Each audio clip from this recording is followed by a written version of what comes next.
नमस्कार दोस्तों, एक बार फिर से आपका स्वागत है मेरे चैनल पे और हमारे साथ मौजूद हैं हमारे अपने डॉक्टर अवधेश पांडे जी। डॉक्टर साहब, बहुत बहुत धन्यवाद फिर से आपका। दोस्तों, इस चैनल के माध्यम से मेरी कोशिश होती है कि ऐसे रेलेवेंट टॉपिक्स पे बात की जाए जो आपके आज की डेट में काम आ सके। आज हम सर्दियों के बीच में, वैसे तो बहुत बढ़िया मौसम है यहाँ पे, देहरादून में बैठा हूँ मैं और बहुत ही मनोरम दृश्य है और बहुत ही मनोरम लोकेशन है। डॉक्टर साहब, एक तो आपको कॉन्ग्रेचुलेशंस, जितनी बार करूँ मैं कम है, क्योंकि इतना ब्यूटीफुल लोकेशन बहुत कम देखने को मिलता है। पर सर्दियाँ आ गई हैं डॉक्टर साहब, और सर्दियों के मौसम में हार्ट अटैक आना और हार्ट स्ट्रोक बढ़ जाता है।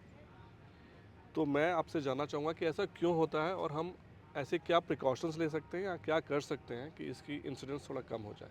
हुँ। तो मैं आपको बताऊँ, यहाँ पर जो चारों तरफ हिमालय आपको दिख रहा है, जो इतने पेड़-पौधे हैं, जी। इनकी एनर्जीज़, चूँकि ये हम बिल्कुल फुटहिल्स में, हिमालय जी यहीं बिल्कुल। से शुरू हो रहे हैं, यस। तो ये जितने भी ट्रीज़ हैं, इनकी एनर्जी यहाँ पर आ रही है। जी।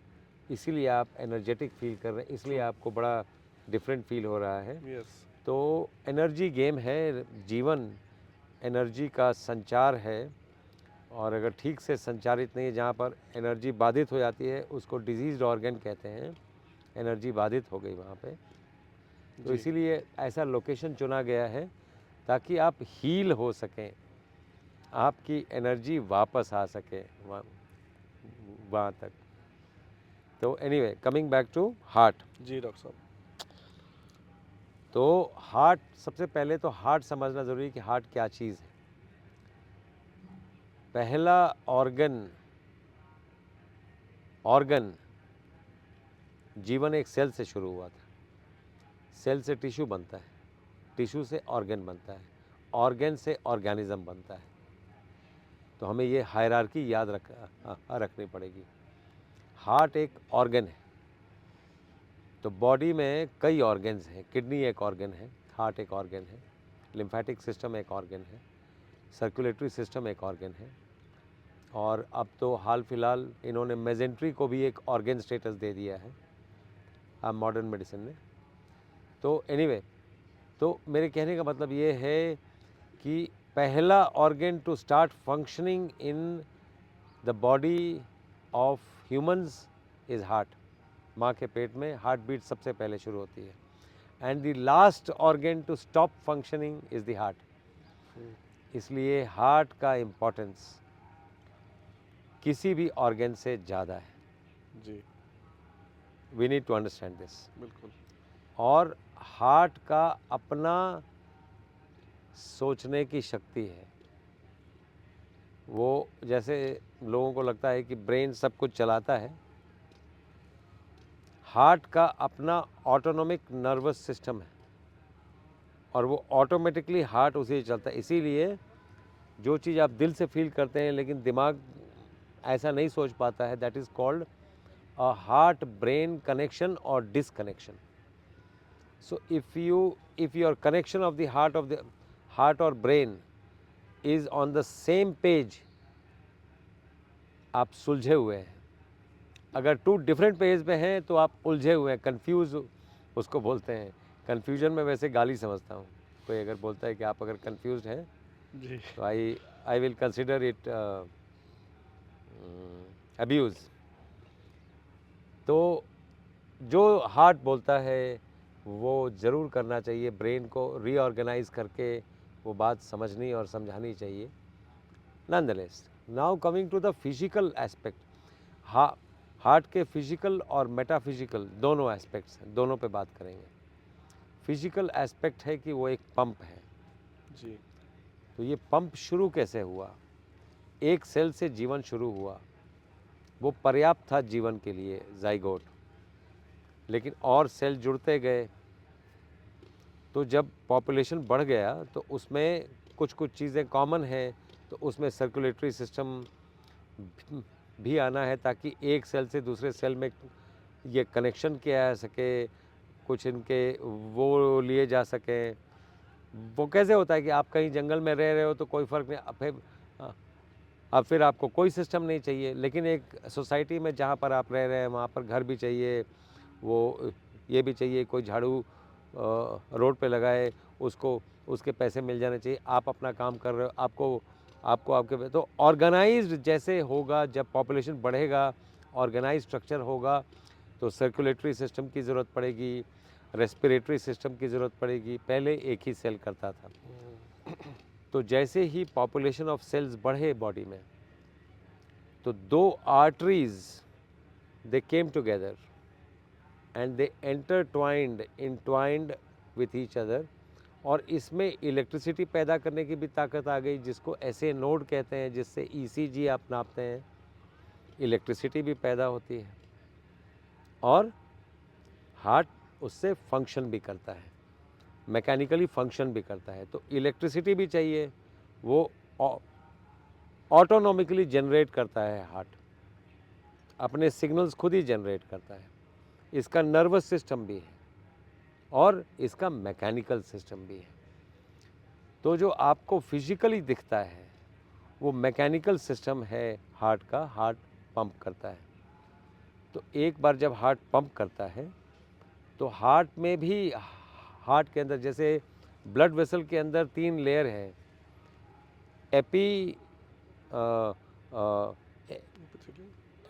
एपिडर्मिस, एपिथेलियम, मायोथेलियम और एंडोथेलियम, ये कोई ब्लड वेसल का लेयर है। तो चूंकि हार्ट ब्लड वेसल का ही मॉडिफिकेशन है, इसीलिए उसमें एपिकार्डियम, मायोकार्डियम और एंडोकार्डियम कहते हैं। ये वही चीज़ है जो ब्लड वेसल में है। तो heart is a modified blood vessel, आपको समझना पड़ेगा। तो ब्लड वेसल भी, उसमें भी फेलियर होता है। ब्लड वेसल, अगर हार्ट फेल करता है तो हार्ट पंप नहीं करता, ब्लड वेसल फेल करता है तो ब्लड वेसल पंप नहीं करता है। तो जिन लोगों को चक्कर आके गिर जाते हैं, जिसको हम वेसो वेगल अटैक कहते हैं, वो ये है कि वेगस नर्व हर एक वेसल को सप्लाई करता है, हार्ट को भी सप्लाई करता है, हर एक वेसल को भी सप्लाई करता है। अगर उसने अपना टोन छोड़ दिया तो वेसल डायलेट कर जाएगा, और डायलेट कर गया तो क्या होगा, सारा ब्लड खींच लेगा, वेसल में ही रह जाएगा, आगे बढ़ेगा ही नहीं। तो ब्रेन में ब्लड नहीं पहुंचा तो आदमी चक्कर खा के गिर जाएगा। क्यों गिरा, बॉडी ने क्यों गिराया?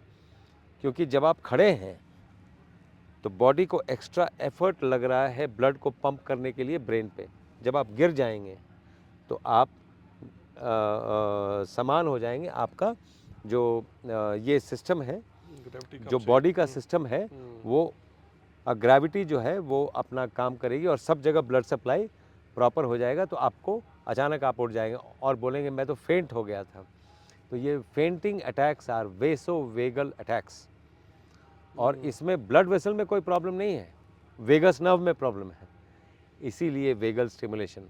इसीलिए आपको याद होगा हमने वेगल स्टिमुलेशन के ऊपर सबसे पहले वीडियो बनाया था जी, ताकि आपको ये बातें मालूम हो सकें कि छोटी सी नस को ठीक रख के पूरी बॉडी को ठीक कैसे रखा जा सकता है। तो हार्ट के हम बात कर रहे थे, तो हार्ट पंप का काम करता है। आप अगर पल्स देखेंगे तो पल्स करीब करीब 72 होता है। फॉर ईज़ ऑफ कैलकुलेशन आप 75 मान लीजिए, 75 एवरेज लोगों का पल्स होता है। तो 75 का मतलब है 1 मिनट में 75 टाइम्स आपको पल्स फील होता है।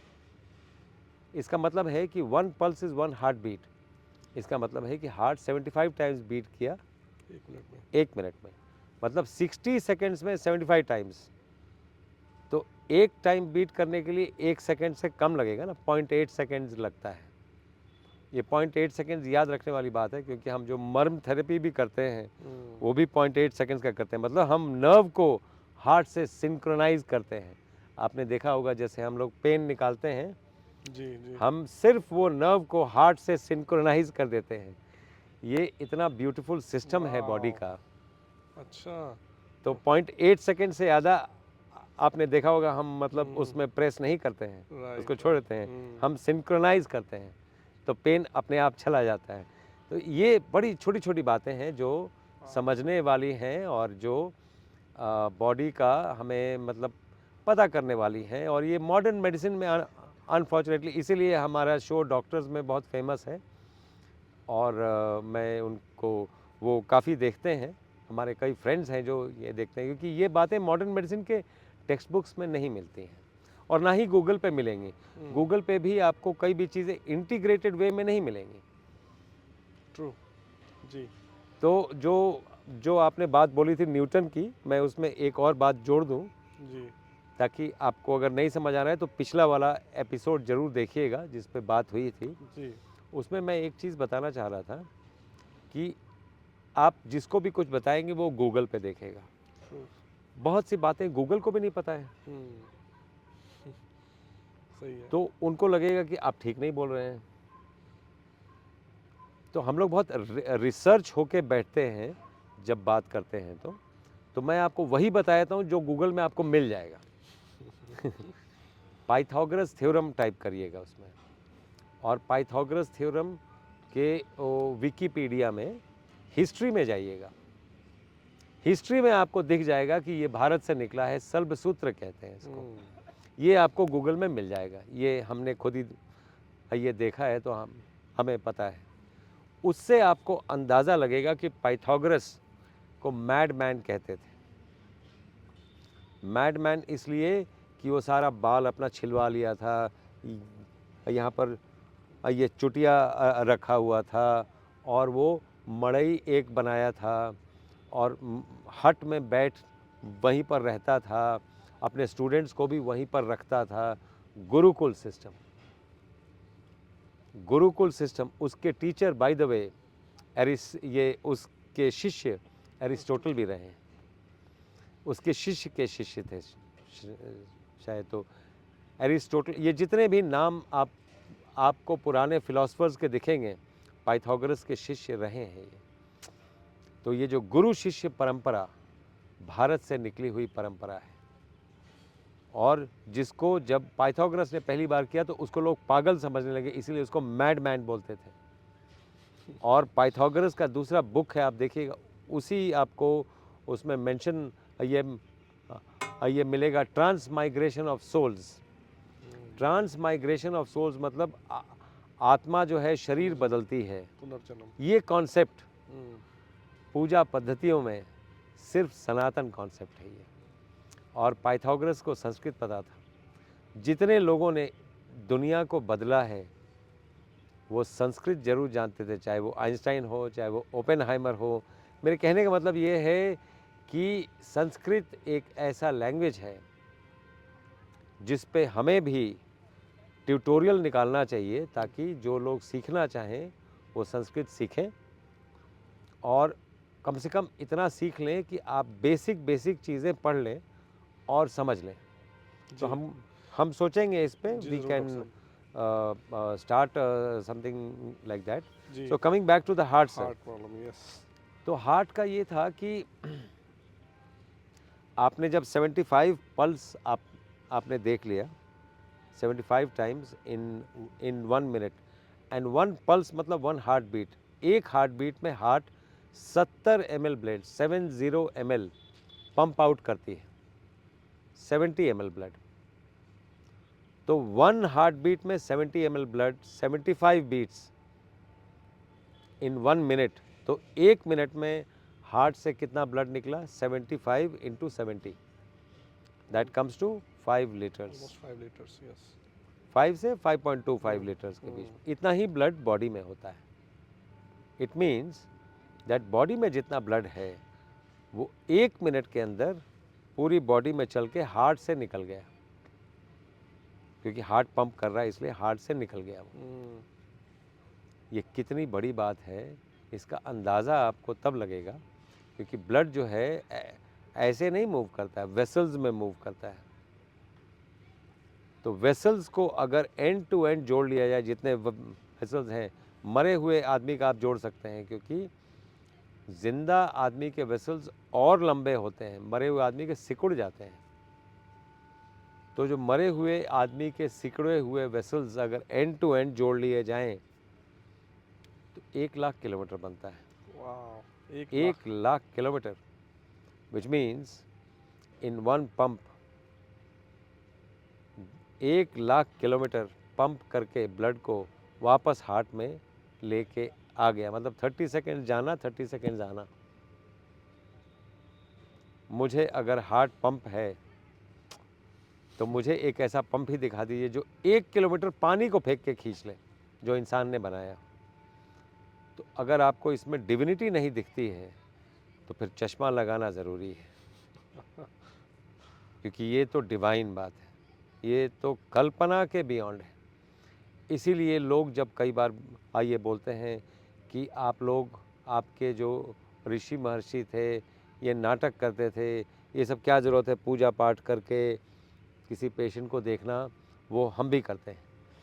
वो हम इसलिए करते हैं कि भाई ये इंसान के कॉम्प्रिहेंशन और नॉलेज के बियॉन्ड का शरीर है। ये इंसान अपने नॉलेज से ये शरीर के बारे में बहुत थोड़ा सा मिनिस्क्यूल जान सकता है, और उस पर हम गर्व करें कि हमें सबसे ज़्यादा पता है, उनको बिल्कुल नहीं पता है।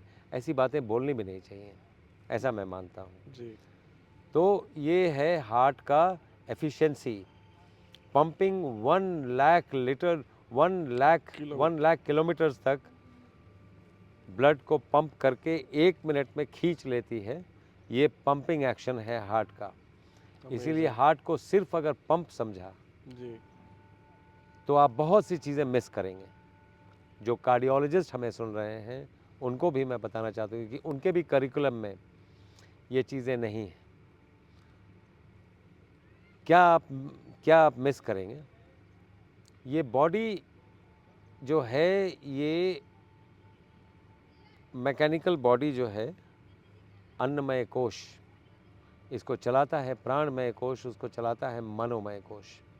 अगर आपने कोई गलत बात सुन ली, कोई रॉन्ग न्यूज़ सुन लिया, किसी के डेथ का समाचार आपने सुन लिया, तो सबसे पहला चीज़ क्या होता है? आपने सुना और सांस जल्दी जल्दी चलने लगती है, दिल की धड़कन बढ़ जाती है। अब आप सिलसिलेवार तरीके से देखिए, सबसे पहले आपका मनोमय कोश अफेक्टेड हुआ, मनोमय कोश ने प्राणमय कोश को अफेक्ट किया, सांस जल्दी जल्दी चलने लगी। प्राणमय कोश ने अन्नमय कोश को अफेक्ट किया, दिल की धड़कन बढ़ गई। ये ऐसे चलता है। क्या बात है। तो इसलिए ये बात समझना ज़रूरी बहुत है ज़रूरी। कि हार्ट में जो फिजिकलिटी है हम्म। उसका मेटाफिजिकल एस्पेक्ट मैं दिखाना चाह रहा हूँ, जो कार्डियोलॉजिस्ट को भी समझना बहुत ज़रूरी है अगर एक्चुअली हमने हार्ट को ट्रीट करना है। जी। तो हार्ट आपके थॉट प्रोसेस से चलता है, आपके स्ट्रेस लेवल से चलता है। आप कितना स्ट्रेस्ड हैं तो हार्ट को जल्दी चलना पड़ेगा, आप अगर रिलैक्स्ड हैं तो हार्ट धीरे धीरे चलेगा। और नंबर ऑफ बीट्स सबके लिए कैलकुलेटेड है। जल्दी जल्दी चला लें तो खरगोश जैसे 15 साल जीता है, और ये कछुआ। कछुआ जो है, जिसकी स्टोरी आप पढ़ते हैं कि खरगोश पहले पहुंच गया, कछुआ बाद में पहुंचा। कछुआ 700 साल, 400 से 700 साल तक वो जीता है, इसलिए कि वो डेढ़ 2 मिनट में एक बार हार्ट बीट करता है उसका, और खरगोश का ऐसे ऐसे ऐसे ऐसे ये करता रहता है। तो हार्ट बीट्स का जो नंबर है वो कोटा है, वो सबके लिए सेम है। वो आप जल्दी जल्दी ले लें तो फिर आप, इसीलिए जब आप सांस, लंबी सांस लेते हैं तो हार्ट बीट भी आपकी कम स्लो हो जाती है। उसको हार्ट रेट वेरिएबिलिटी कहते हैं। अच्छा भाई। इसीलिए जब हार्ट अटैक आता है, हार्ट को डी स्ट्रेस करने के लिए सबसे पहले वेगल स्टिमुलेशन किया जाता है, ताकि हम डी स्ट्रेस कर पाएँ हार्ट को। तो ये है हार्ट का सारा जो मैं आपको बताना चाह रहा था। फॉर अ लेमैन इतना जानना काफ़ी होगा जी। कि हार्ट कैसे बना, क्या हुआ और कैसे वो फंक्शन करता है। जी। जी डॉक्टर साहब, तो इस पे फिर से एक बार आना चाहूँगा आपसे, क्योंकि जैसा मैंने शुरुआत किया था, सर्दियों का मौसम है, इस टाइम पे कहते हैं कि हार्ट की स्ट्रोक्स और अटैक्स के इंसिडेंट्स बढ़ जाते हैं। तो ऐसे में आपने बताया, लेकिन पूरा उसमें कि ऑफ कोर्स मनोमय कोश से रिलेटेड है, लेकिन प्रैक्टिकल वे में अगर कोई चाहे जैसे कि भी मुझे बताओ कि अब मैं क्या कर सकता हूँ। मनोमय कोश तो है ही है डेफिनेटली। तो हार्ट अटैक हो गया किसी को, जी।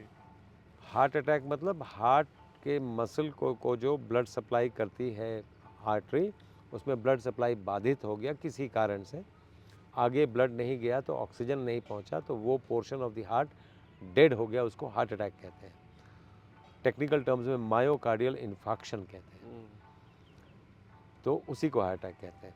अगर यही चीज़ ब्रेन में हो उसको ब्रेन अटैक कहते हैं, ब्रेन स्ट्रोक। ये दोनों चीज़ें विंटर में सबसे ज़्यादा होती हैं, और इसका सबसे मूल कारण ये है कि हम रजाई में बैठ के खाना खाते हैं, भोजन करते हैं रात को, और ज़्यादा खा के, चूँकि ठंड बाहर में ज़्यादा है तो हम टहलते नहीं हैं, रजाई में घुस जाते हैं और सो जाते हैं। हार्ट के ऊपर आपने लोड बढ़ा दिया, रात भर आपको सोना भी है, हार्ट ने पंप भी करना है, और जब आपका पेट भर गया तो आपका डायफ्राम ऊपर पुश हो जाता है, तो लंग्स भी कम चलते हैं, तो आप जल्दी जल्दी सांस लेंगे तो आप एसिड भर रहे हैं। इसीलिए सबसे पहली चीज़ एसिडिटी का फीलिंग आता है इन लोगों को। वो बोलेंगे पता नहीं गैस्ट्राइटिस का अटैक है, बड़ा एसिडिटी फील हो रहा है। तो ये एसिड बेस बैलेंस का ही खेल है सारा कुछ। एनीवे, तो कमिंग बैक टू दैट, ये जैसे ही आप ऐसी स्थिति में ये पहुंचते हैं, तो अगर आपकी आर्टरीज पहले से कमज़ोर हैं तो कोई एक आर्टरी जहां पर पहले से 60, 70, 80% ब्लॉकेज है, वो अचानक प्रेस हो जाएगी, क्योंकि वेगल अनस्टिमुलेशन से प्रेस हो जाएगी, तो ये पूरा का पूरा स्टेनोज्ड हो जाएगा, तो आगे ब्लड नहीं पहुंचेगा। That is called a heart attack. तो हमें दो चीज़ें इसमें समझ में आई, क्योंकि मैं इसलिए इतना डीप कारण में जा रहा हूँ कि निवारण यहीं पे छुपा हुआ है।